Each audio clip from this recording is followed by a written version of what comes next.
اور آج آپ کو میں ایک کام کی بات، ایک نصیحت کی بات بتانا چاہتا ہوں، خاص طور پر اپنی ماؤں بہنوں بیٹیوں کو بتانا چاہتا ہوں۔ رمضان المبارک کے آخری عشرے میں میری مائیں بہنیں بیٹیاں بازار چلی جاتی ہیں۔ سب سے پہلا کام کیا ہوتا ہے؟ ان میری ماؤں بہنوں بیٹیوں پر غیر محرم کی نظر پڑتی ہے۔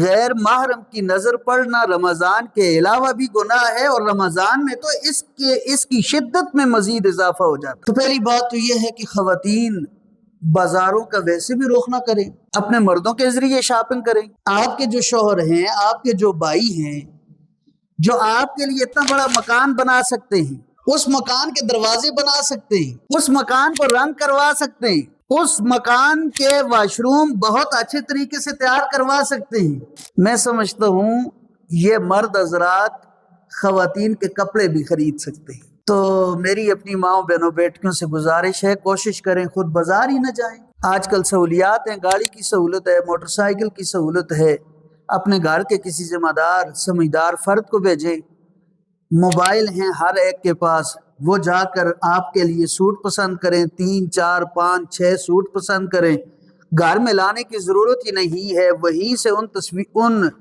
کپڑوں کی، ان سوٹس کی جو تصاویر ہے وہ آپ کو شیئر کریں، آپ چیک کریں، آپ خود پسند کریں۔ آن لائن کاروبار ہوتے ہیں، پورے پاکستان میں آن لائن کاروبار ہے، خواتین گھر میں بیٹھ کر اپنے لیے سوٹ پسند کرتی ہیں۔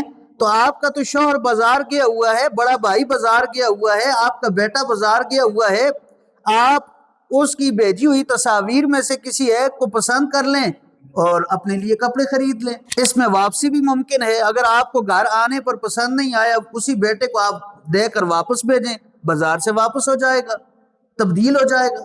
تو ایک تو یہ ہے کہ غیر محرم خواتین پر نظر پڑتی ہے، جس کی وجہ سے روزہ داروں کا روزہ متاثر ہوتا ہے۔